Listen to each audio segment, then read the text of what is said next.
Welcome to A Moment of Zen. Time to sit back and relax as model, actress, mentor, and supermom Zen Sams takes you on a sexy and wild ride, covering the latest in film, fashion, pop culture, cryptocurrency, fintech, cannabis, and entertainment from the millennial mom's perspective. Here's your host, Zen Sams.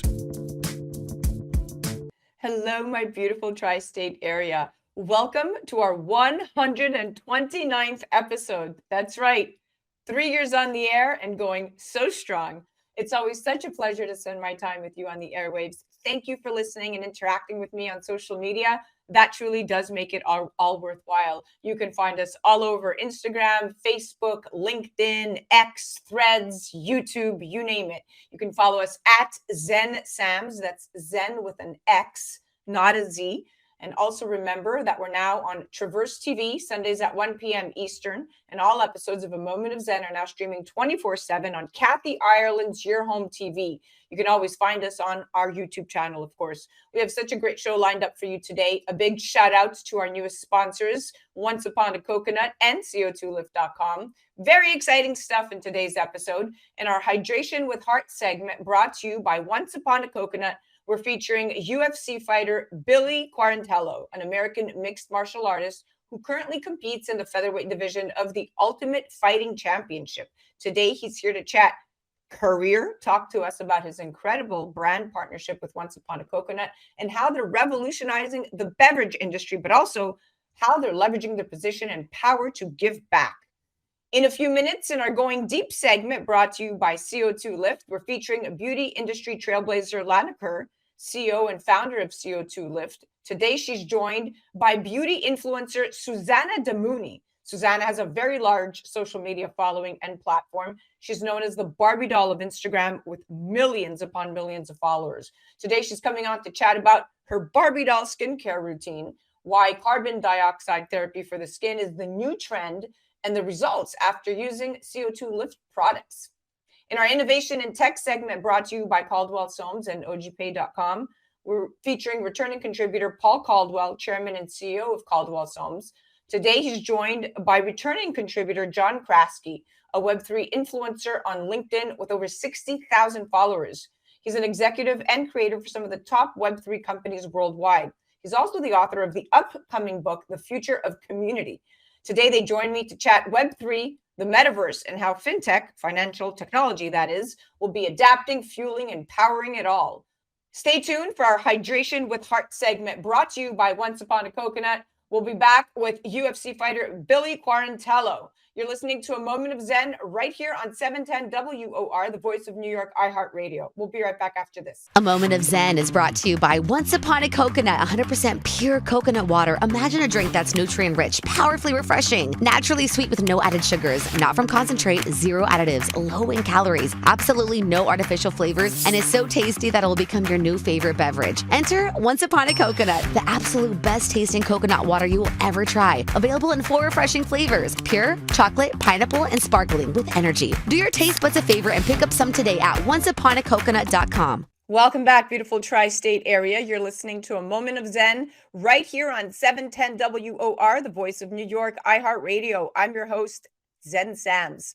Up next in our Hydration with Heart segment brought to you by Once Upon a Coconut, we're featuring UFC fighter Billy Quarantillo, an American mixed martial artist who currently competes in the featherweight division of the Ultimate Fighting Championship. Winning 6 fights in the UFC and 2 performance bonuses, his goal is to become a world champion and to give back as much as possible. Today, he's here to chat career and to talk to me about his incredible brand partnership with Once Upon a Coconut and how they are revolutionizing the beverage industry, but also how they are leveraging their position and power to give back. It all started with an inspiration to create Once Upon a Coconut because people should create their own narrative around the brands they consume, not the other way around. Their goal is simple. They want to tell a story that we can all be part of while hydrating the world with next level, legendary tasting premium coconut water. Welcoming now to the show is the incredible Billy Quarantillo. Welcome, superstar. Thank you so much. That was a beautiful introduction. Probably the best one I've ever heard. Thank you so much. I've been following your show now for the last few weeks, and it's really cool what you're doing. So it's great to be here. Absolutely. Congrats on all your success. I'm so excited that you're here to chat with me today. And thanks for helping us kick this off. You are a public figure, and one can argue even an expert when it comes to fitness and health, given your career. And as a mom, I absolutely love coconut water because it's truly proprietary in its health benefits. I mean, potassium, calcium, and magnesium, those are all electrolytes. They play important roles in helping maintain heart health, liver and kidney health, digestive functions, health, healthy blood sugar levels, muscle and nerve functions, and just so much more. So I specifically started drinking it after my radiation while I was battling thyroid disease. And typically I use it as a cure-all for hangovers. What was your first reaction when you tasted Once Upon a Coconut? And what health benefits do you love it for? Also, is there a specific time that you generally like to drink it? Yeah, absolutely. And all those things you mentioned, it's I think it's one of those it's one of the biggest superfoods in the world. And not only is it a superfood, but it really aids with hydration. Even before I was approached from Once Upon a Coconut, I read about and I consumed coconut water on my own. And I know that I train at a Gracie gym. So the Gracies basically began Brazilian Jiu-Jitsu, and they would always talk about all these superfoods, and they would put coconut water at the top of their list. So that's what got me early on in the coconut water game. And then my good friend John approached me with this Once Upon a Coconut, and man, the first time I tried it, I absolutely loved it. It's one of those acquired tastes that you have that you just know you're doing the right thing. You're putting the right stuff into your body. And being an athlete and being a performer, it's just such a big part of what I have to do. So it was a perfect fit for us. It's absolutely delicious. They got the new flavors now that I absolutely love. And I'm just super happy to be a part of this whole thing. Yeah, it's a perfect fit for you because not only are you an athlete constant in need of rehydrating your body, but to your point, this is a brand that loves to give back and they're doing something great. And if you want to go one step further, talking about chemtrails everywhere, I love that Once Upon a Coconut cans are PBA free. And PBA, for those that don't know, can seep into food or beverages from containers that are made with BPA, and exposure to this is a concern because of the possible health effects on the brain and prostate gland of fetuses, infants, and children. And it can also affect children's behavior. So making sure that those cans are in fact, BPA free is extremely important to me. I know it's minuscule, but to me, it's an important thing. Now, how does proper hydration impact your performance specifically? And can you share any instances where coconut water has made a significant impact on your training or recovery? Yeah, definitely. So, a big part of my, my training schedule, and of course, I live in Tampa, where, and especially if you've been here this summer, it's been one of the hottest summers ever. And it was the first year that I was in training camp the whole summer, so I didn't get a chance to go back up north where I grew up. It was a very hot summer where. Right after my workouts, I would go either have just a straight up coconut water, or I would make it into a protein shake, and it gives you the extra hydration that you don't get with water. And it also doesn't have all those preservatives and the other stuff that comes in, like the Gatorades and the sports drinks and those type of drinks. So it's a big part of my training. And then the last part is before the fight, like a lot of people know, like a lot of boxers and MMA fighters cut a lot of weight to prepare themselves and to make weight for the fight. So right after I make weight, after losing 10 to 15 pounds of water weight, it's one of the first things I have right after. And I just like how it rehydrates me and replenishes all that sweat that I got rid of. And it prepares me for that battle the day before the fight. Well, you sold me, but I'm a huge fan because you're preaching to the choir. But even just from a health perspective, you hit it right on. Now, how did you get started in MMA, and what do you attribute all your success to? So it started off when I was always a fan of combat. It wasn't really that popular when I was growing up. I grew up watching boxing and I would watch hockey, and I would, get the most excited when they would start fighting. So it basically came down to I graduated from high school. I went to a community college where I could just pay it outright, like while I was going there. I didn't want to take a huge student loan when I didn't know exactly what I wanted to be. While I was at that community college, I started training in martial arts. I had some incidences where I thought it was important to start learning how to train. And when I graduated, I didn't know what was going to be next for me. I still didn't know what I wanted to do. But that's when I moved to Tampa Bay, and I decided to give it a shot where I would train part-time and then I would go to school part-time. And the school didn't really work out right away. And I basically told myself, you have a year until you have residency to go to school here. So let's take a year off. Let's train martial arts. And if it works out, we'll just keep doing this. And if it doesn't, we'll go back to school. And that was 13 years ago. So it's still working out for me. The MMA path, I haven't gone back yet, but I can still keep that option open. But for now, being in the UFC and following my dreams, that has been a much bigger part than finishing up my my bachelor's degree. So incredible. What a great journey. I mean, listen, you go where there is no path and you leave a trail, right? Mhm. And so going back and looking at all the fights you've had, what was your most memorable fight? And I'd also love to know what your training routine looks like. Yeah, there's been so many memorable ones from my first fight ever that I took in Western New York when I didn't even know what I was doing, and like walking out, I was like, I don't know if I should even be here. To probably the most significant fight for me was when, because I've had so many ups and downs, like most people, it's never as easy as you think it's going to be, but it's always worth it. So probably the biggest fight for me was when I was on Dana White's Contender Series.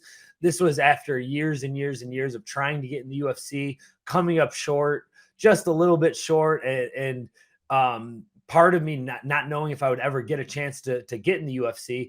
And that was a fight where if I lost, I don't even know if I'd be here talking to you right now. That was in 2019, and it was pretty much a must-win fight for me. And I went out there and I won a big, huge fight, and I got the UFC contract. It was probably the best day of my career, because it meant the most. It was the biggest goal of my career up until that point, and I finally broke through that wall of getting into the big leagues. So that one definitely sticks out to me. For in terms of training, it's pretty much 6 days a week. I'm training at my gym, Gracie Tampa South, where I do all my mixed martial arts training, or I'm at a place called Driven where I'm doing my strength and conditioning, my recovery sessions over there. And then a lot of the training is in my kitchen when I'm eating the right foods, drinking the right stuff, putting the right stuff in my body so that I can execute at the highest level. This is great stuff. Great, great advice. I love how you laid it there. So now we have about 3 minutes and three questions left. So Okay. number one of the last three questions is MMA a profitable career? And what is the most important piece of advice you could give to aspiring fighters? Man, that is a great question. So when I first started, when I was going through that college process and I didn't know what I wanted to do, I wanted to be a big businessman or something that was successful. Mixed martial artists really weren't making that type of money. There wasn't like the Conor McGregor and these huge stars at the time. So to answer your question, it is profitable nowadays. It's still very, the percentage of people that actually get out there and get to the UFC and make real money, it's definitely not easy. But if you're like me and you have a strong desire, and for me it was just go out there and win, go out there and win. Just don't celebrate too much now. Keep waiting until you get to that point. And finally, for me, after being not having a lot of money from like 2010, 11, 12, 13, 14, 15, just grinding my way to the UFC. The last 4 years, it's really paid off for me, and it's made up for all those years where I didn't have a lot. To be able to capitalize it on those last few years, it's definitely possible, and I'm a great example of that being possible. Yeah, and nobody gets to making six figures without putting in the work. So you put in a decade worth of work. So, you have endorsements now lined up and people are, sponsoring you and you have contracts and that's exactly where you should be. But you did put in a decade worth of sweat, fight, and your own personal time and equity. Now, why do you think Once Upon a Coconut brand has taken off as quickly and successfully as it has? And why are all these VIPs and celebrities like yourself major endorsers? That is another really good question, and for me, I think when I first started talking to John, like the head honcho over there, who is a great friend now. I think what they do differently is they just do everything right. They're not all about profits for themselves. I think, and that's relatable to anything in life. I think if you help out other people and you give back, it always comes back to you tenfold. And one of their biggest missions was when they first start, when I got to know what they're about, is that they donate 10% of every single can that they sell. They're always donating a little bit. But on top of that, just from knowing John and seeing how much he does outside of, the Once Upon a Coconut brand, I think that was the biggest thing for me. Just it's stuff that I wanted to get involved in. He's got the Down Syndrome Foundation. He's got Charlie Rocket on board now, who they're just always giving back. They're just people that you feel good about hanging out with. You feel good about talking to, because they'll go the extra mile to give back to the unfortunate. And you don't see that a lot with multi-million-dollar companies like they're working with. Wow, yeah, that's a great endorsement. I echo your sentiment fully, 100%. That's why I'm one of their ambassadors. They are one of our platinum sponsors. John, Ray, Mark, Alan, salt of the earth kind of group, kind of people, and you definitely want to get on board with good people, because good people make good things happen in the world. Well, we are out of time officially. Billy, thank you so much for chatting with me. It was an absolute pleasure. Oh, it was my pleasure. Thanks for having me. I'm going to keep following and watching all your shows. I really appreciate it. That was our Hydration with Heart segment, brought to you by Once Upon a Coconut. And that was the incredible Billy Quarantillo, UFC fighter. You can check him out directly on the gram at BillyQMMA.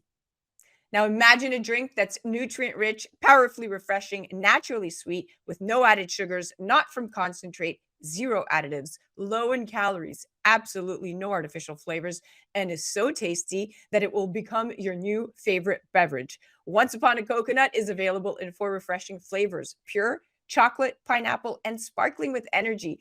Do your taste buds a favor and pick some today at onceuponacoconut.com. You're listening to A Moment of Zen right here on 710 WOR, the voice of New York. We'll be right back after this. A Moment of Zen is brought to you by CO2 Lift. As we age, our skin loses moisture and elasticity, causing wrinkled skin. You can reverse this aging process with CO2 Lift. CO2 Lift utilizes the powerful benefits of carbon dioxide to lift, tighten, and regenerate your skin. This simple, painless at-home carboxy therapy treatment is scientifically proven to reverse the aging process. You will see reduction in wrinkles, increase in luminosity, and improve pigmentation, sagging, skin tone, and radiance. For more information or to order CO2 Lift, go to co2lift.com.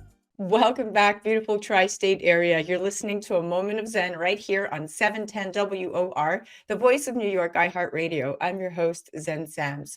Up in just a few minutes in our Going Deep segment, brought to you by CO2 Lift. Today we're featuring beauty industry trailblazer Lana Kerr, CEO and founder of CO2 Lift and Lumisk Skincare. She's joined by beauty influencer Susanna Damouni.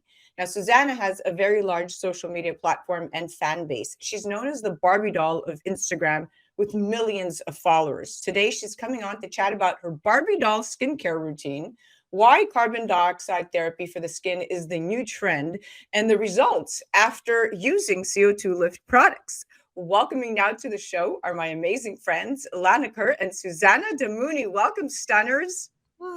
Good to be on, Zen. Hi, Lana. Hi, Zen. Nice to see you ladies again. Okay, nice to see you too. I'm so excited to be chatting my favorite topic, skincare, with 2 of my favorite people. Susanna, as a fashion influencer who empowers women, how important is self-care to you and being authentic with the products you endorse? Self-care is very important to me, especially clean, good products that work, because a lot of people are following me and they want to know what I'm using on my skin.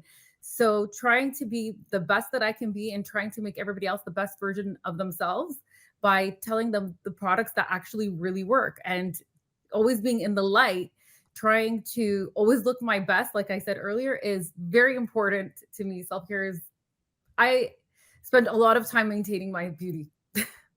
I can see, and it shows. You are quite the stopper. Now, Lana, as the founder of Lumisk Skincare and CO2 Lift, many women, I know this for a fact, look to you for empowerment and perhaps even inspiration. How important is your self-care routine to you? Oh, Very important. I believe in practicing what I preach, and really everything that I've ever recommended or stood behind is something that I personally use. And I believe self-care is more than just, taking care of the skin on your face, your body. And as you know, I've talked a lot about the skin between our legs, our intimate skin, but it really helps to keep us confident and helps us I think when a woman or a man, anyone really is their best, they invest in their self, invest in their skin, they're going to really perform better in every area of their life. So definitely self-care is very important to me. I couldn't agree more. You echo my sentiment. I have a routine. I stick to it. I don't miss a beat. I take my makeup off every night. I replenish and rehydrate my skin and my body. I'm right there with you, but it is a routine and it has to be consistent, and you can't do it just when you feel like it. You have to incorporate it into your everyday and make it part of the ethos of everything that you believe in. So using products that are clean, that are sustainable, that are non-invasive is at the top of my list. Now, Susanna, you trend as the Barbie doll of Instagram and always look flawless.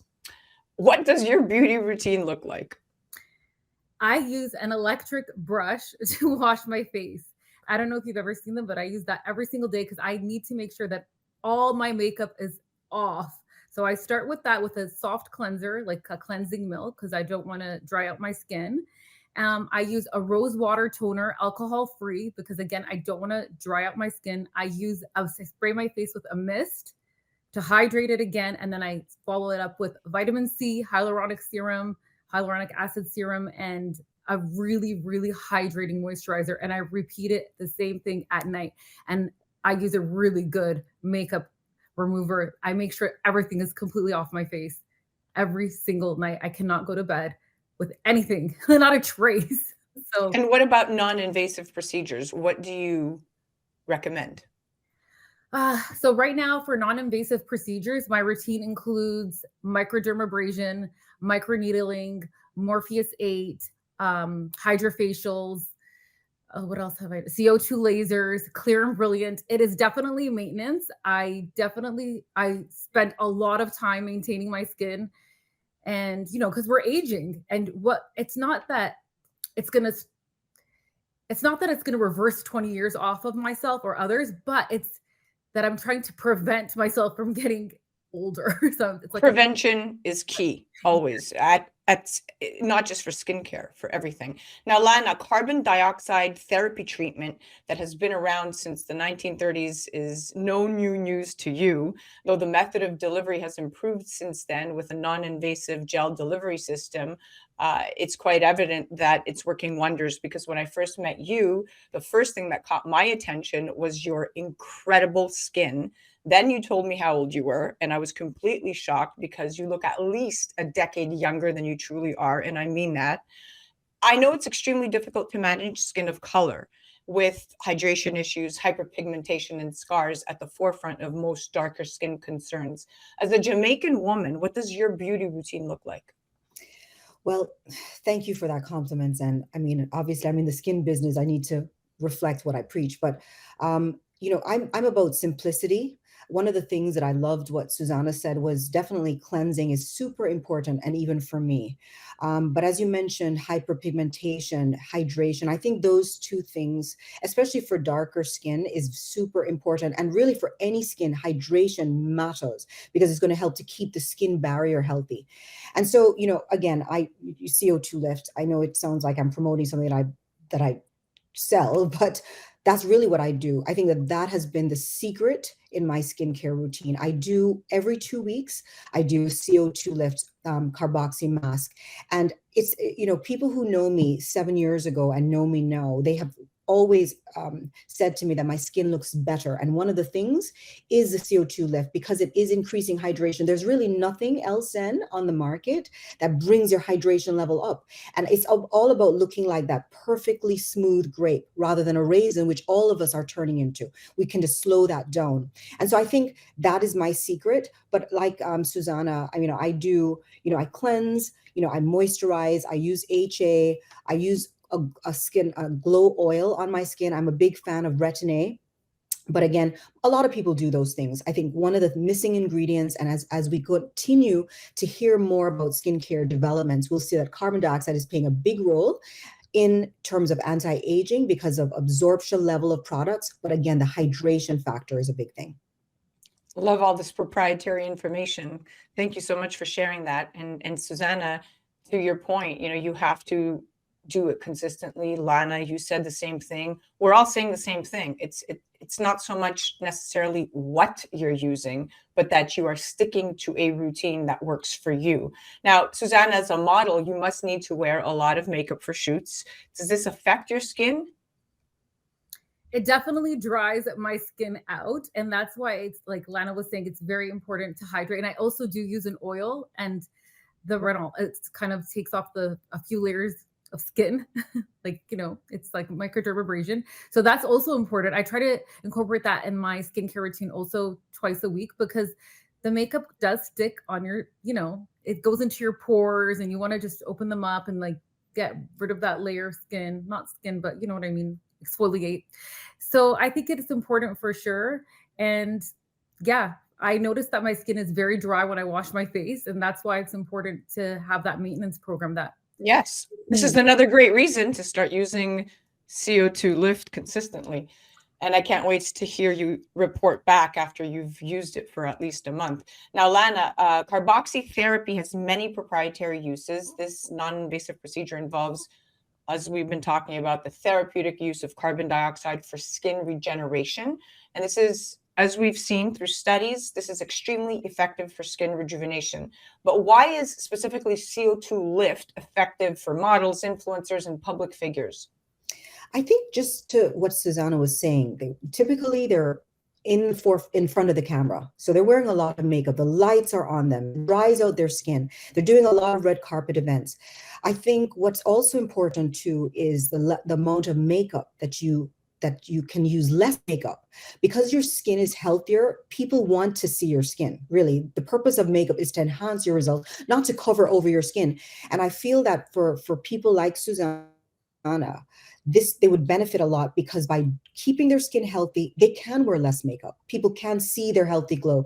They'll be able, even the makeup that they use will last longer. And certainly for the lights and for the hard hitting things that they're doing to their skin, it's a way to regenerate it and recuperate it so that they can still feel good and look look young, youthful.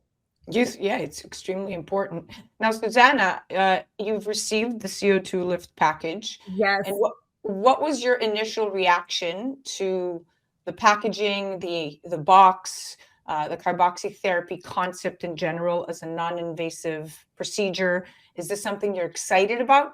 Yes. So what I liked the most is how easy it was to use. I thought it was going to be a lot more complicated, just because it is a CO2 lift. So I'm thinking about when I go to the spa and I'm getting a CO2 laser, which I usually do once a year. So I was like, oh my gosh, I'm going to have so much downtime. What am I going to do?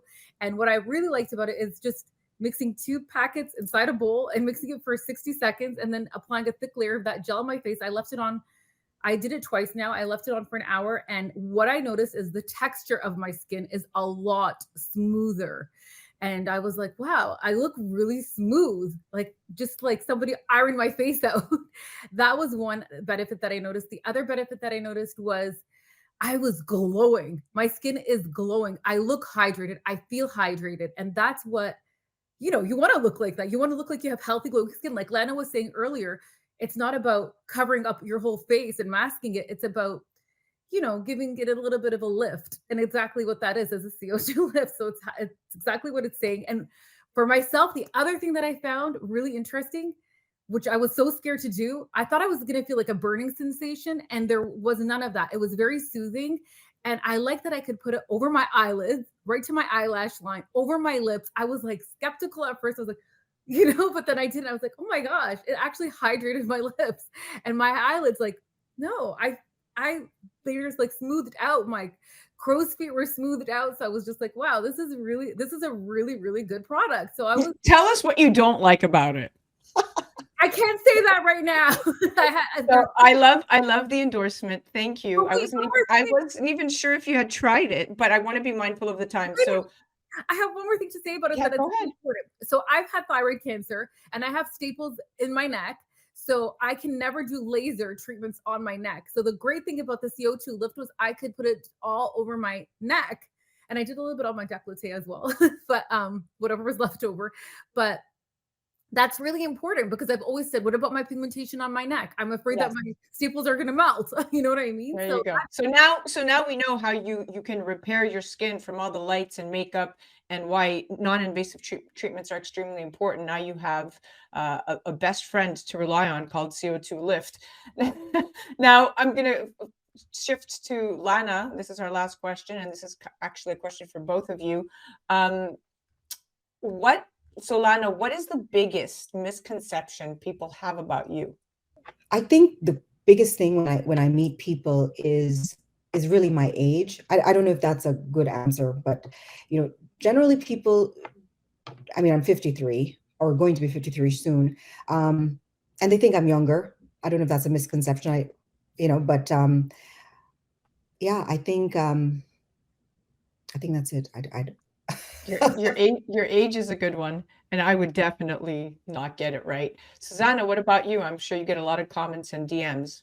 I do. So I would have to agree with Lana, my age. Nobody knows my age except for you, Zen. So okay, so that Mom's the word. and also a lot of people think that I've had like fillers done, Botox, and that is a big no-no for me. So like the CO2 lift, since it's like something that's not a neurotoxin going into my bloodstream, it's very important for me.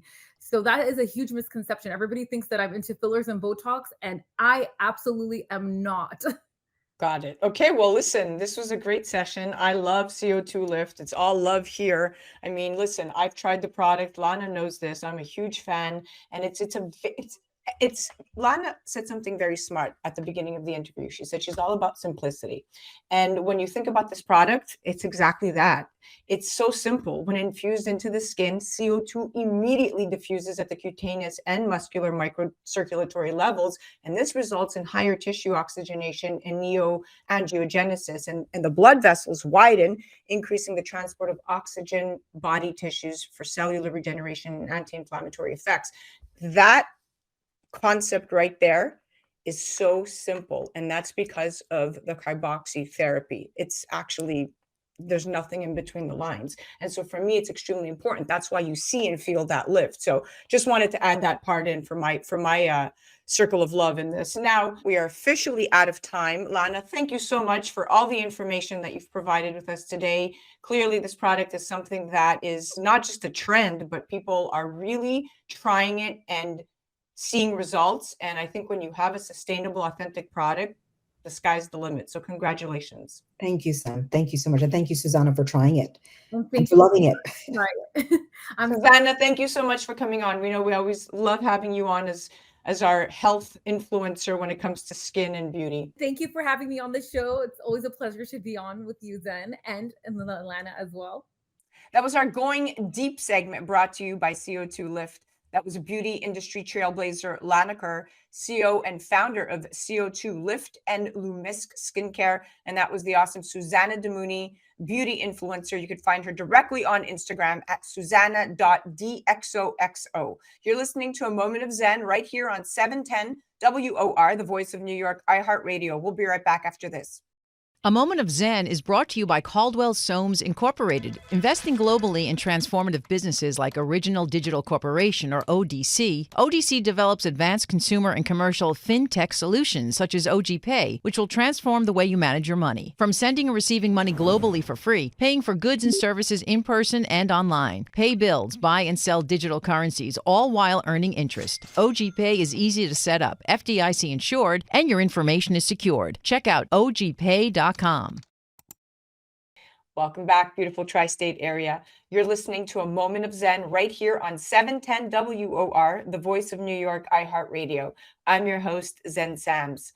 Up next in our innovation and tech segment, brought to you by Caldwell Soames and ogpay.com, we have our returning contributor, Paul Caldwell, chairman and CEO of Caldwell Soames. And today he's joined by John Kraske, director of strategic partnership at landvolt.io.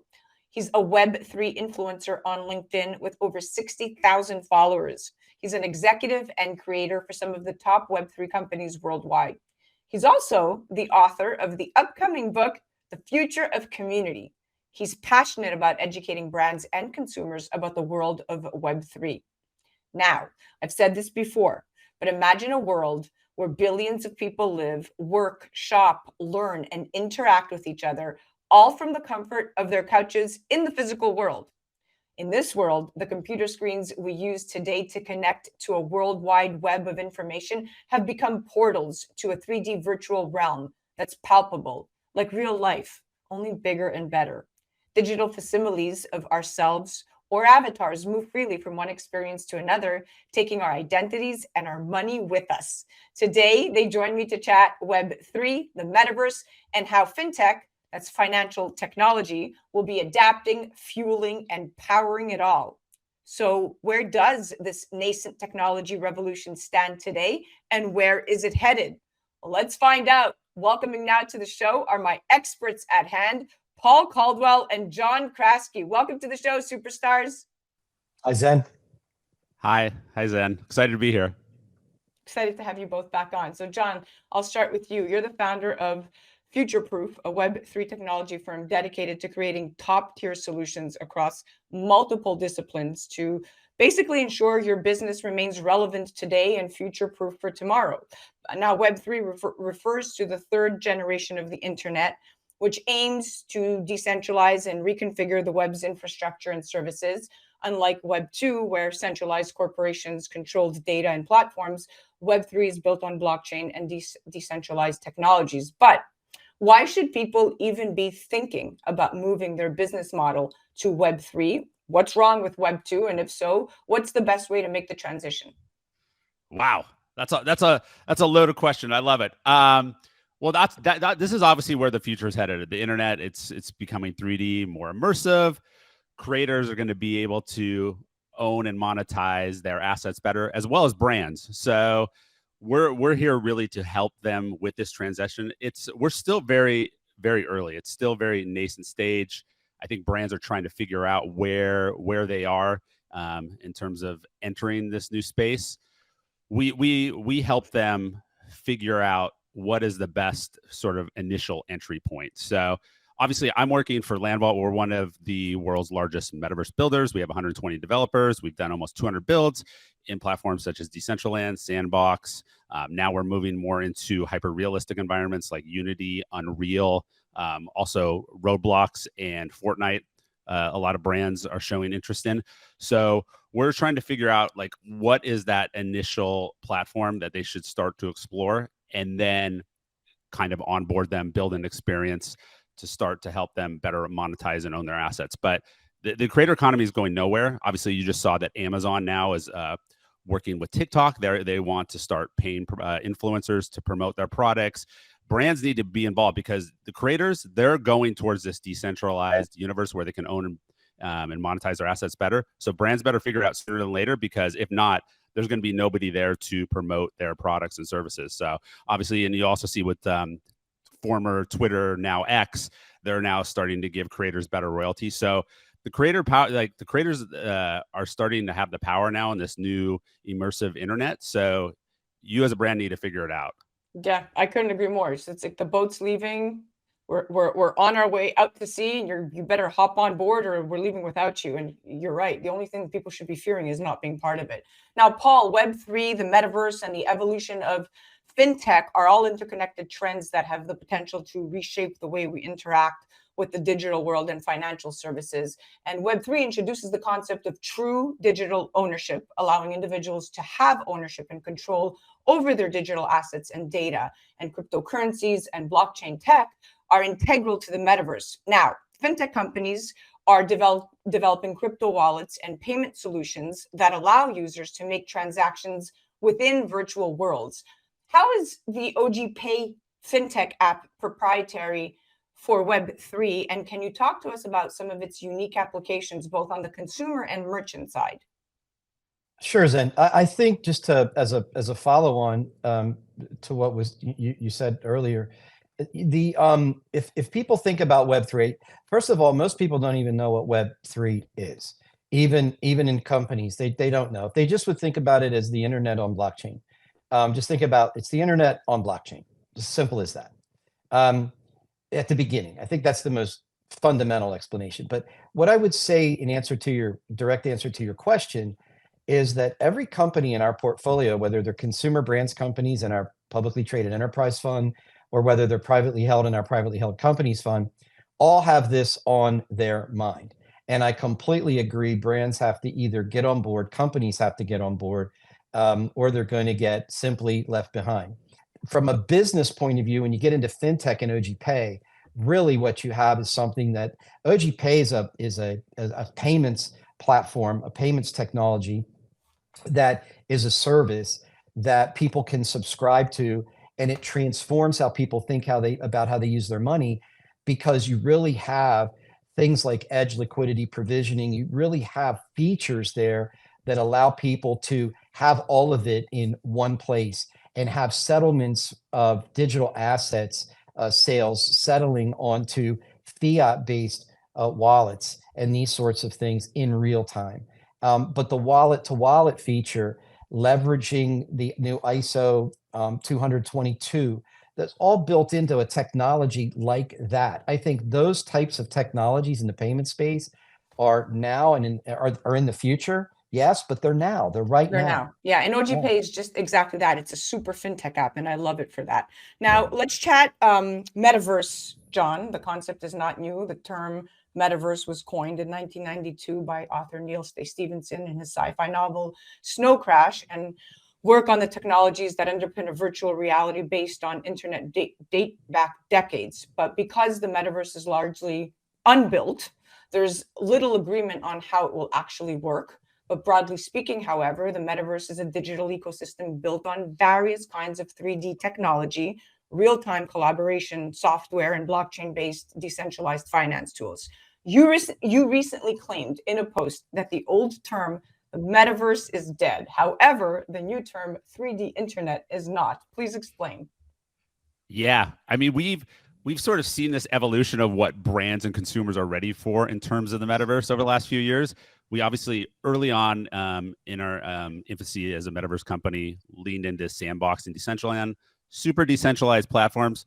Unfortunately, very clunky, not a lot of users, really terrible user experience. And we did close to 200 builds in those platforms.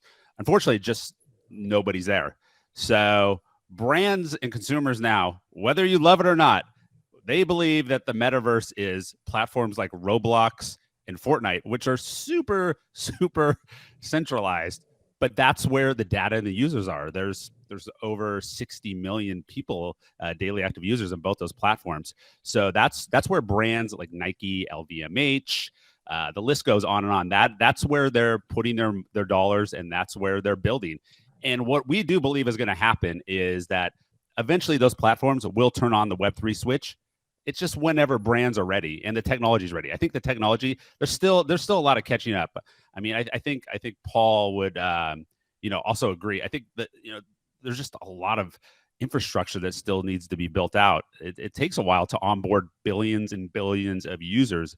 Yeah, it's really just about mass adoption at this point. It's mass adoption, it's about regulation, and it's about following protocols. And when we speak about protocols, this brings me to a great point, Paul, decentralized finance. So DeFi protocols and platforms are being integrated into Web3 and the metaverse, allowing users to access financial services like lending, borrowing, and yield farming directly from virtual worlds. So for the 1.7 billion people that are unbanked and or underbanked, this version of fintech feels like a game changer. How do you envision the metaverse, or to John's point, 3D internet, reshaping the financial services industry and the way we interact with digital assets in the long term? I mean, can the right fintech apps solve real world issues? I believe absolutely. I think they are today. I think a lot of the features and functionality that you get from your existing banking app on your phone is driven by fintech that someone created at some point that allows that new feature to come about. Look at Zelle, for example, is a great example of a technology looking for a home, and it found it in banking, and it's a great success. There are opportunities abound, basically, and I think there are also roadblocks. I think there are hurdles. I agree with John completely that it's not there yet. The vision is there, but there's always a vision. It's just somebody just needs to have one and write a sci-fi movie or book or something.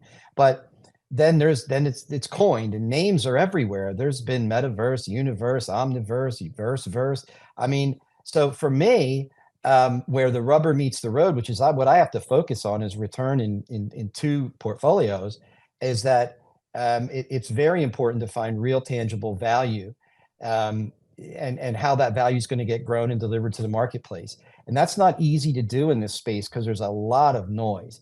I think it's embryonic right now, but I think yes, in answer to your question, absolutely is the answer.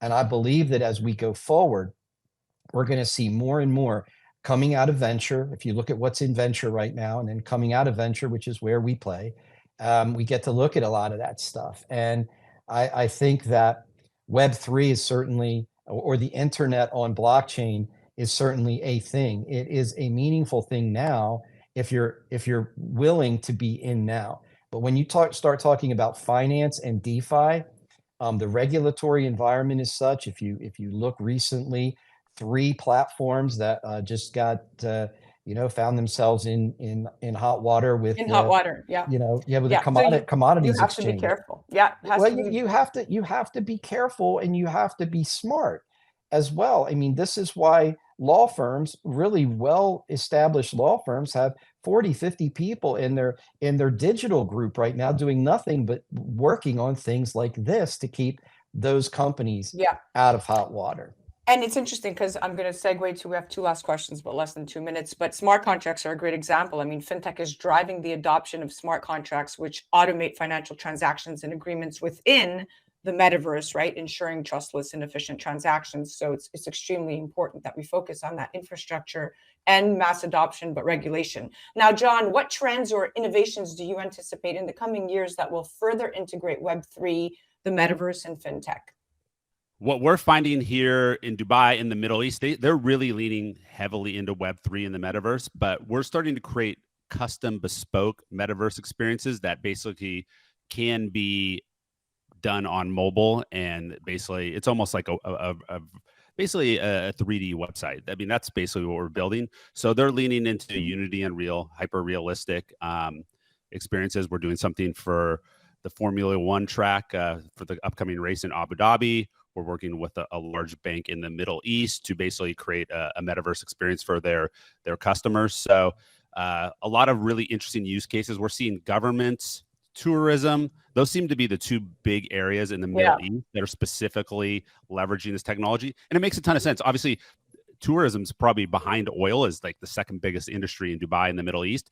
So they're still trying to get more and more people experience this. And what better way than, if you can't physically get on an airplane and spend all that money, come and experience. Exactly. Imagine seeing the pyramids in the metaverse. I mean, it would be incredible. Now, you're 100% right. And those industries are emerging, and we should definitely be eyeing them even from an investment perspective. Now, Paul, less than a minute. What advice would you give to fintech professionals looking to explore opportunities in Web3? I would say have some really good filters in place to understand what really matters and what doesn't. I remember when the internet, when it really got into the websites, and every company had a website, or everybody was jumping on the bandwagon, get a website. That's back when a website would cost you $50,000 to have developed. And why do you want to invest $50,000? Because you have to have a website. Well, people think you just have to be part of the metaverse. They don't even know what it is. Or you have to be part of Web3. They don't even know what it is.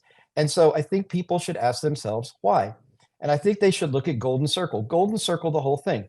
Why do I want to do this? Or why does it matter to us? What are we going to do? And then how are we going to do it? It's basically a simple 3-phase approach to decision making. But if you approach things that way, you typically don't get caught up in all kinds of the noise. And there is a tremendous amount of noise. And I think the regulatory environment's getting better and better. I think it's getting more and more constructed, but it's still being built out as well. So, you have to be careful. I would just caution people and have great advisors, have really great advisors, experienced, knowledgeable, track record, advisors. Yes, because we need to know that I mean, I'm smart enough to know that I don't know everything. And so I'm always looking to others for that. But thank you. We are out of time, Paul. Thank you so much for joining us. John, what a pleasure to have you back on. Thank you. This is fun. Thank you, Zen. Appreciate it, Zen. That was our innovation and tech segment brought to you by OG Pay and Caldwell Soames. Web3, the metaverse, and fintech are definitely interconnected in shaping the future of the digital world. Fintech is not only adapting to these trends, but also fueling them by providing the necessary financial infrastructure and services. Now, as these trends continue to evolve, they will likely create new opportunities and challenges for businesses, individuals, and regulators in the digital age. Definitely check us out right here every Saturday night for more innovation in tech. And do check out landvolt.io. And you can check out John Kraske on LinkedIn at John Kraske, and head to ogpay.com for all your financial technology needs. You're listening to A Moment of Zen right here on 710 WOR, the voice of New York, iHeart Radio. We'll be right back after this. A Moment of Zen is brought to you by Your Home TV. Hi, this is Kathy Ireland here on A Moment of Zen, brought to you by Your Home TV. We've developed an all-inclusive subscription-free network that you're going to love, whether it's financial freedom, fashion, beauty, health and wellness, wonderful weddings, travel and culture, cooking, entertainment, and short-form documentaries, programming for everyone. Classic films and new shows, including Kathy Ireland Presents American Dreams. We've developed this network just for you. Please check out yourhometv.com. Tune in to A Moment of Zen, Saturday nights from 9 to 10 p.m. on WOR, the voice of New York, iHeart Radio. Well, that's a wrap, my dear friends. Remember to join me right here on 710 WOR, the voice of New York, every Saturday night from 9 to 10 p.m. Or you could head to 710WOR.iHeart.com/A Moment of Zen. Also, remember that we're live on Traverse TV Sundays at 1 p.m. Eastern, YouTube Sundays at 2 p.m. Eastern. And of course, all episodes of A Moment of Zen are available on Kathy Ireland's Your Home TV streaming platform. You can head directly to our channel at mox.yourhometv.com. It's absolutely free programming to you. Thank you for listening to A Moment of Zen. It's been an absolute pleasure being your host. Thanks again to all of our sponsors that continue to make this show possible. And remember, happiness is the only thing that multiplies when you share it. A big shout out to our newest sponsors, CO2 Lift and Once Upon a Coconut. We'll see you next week.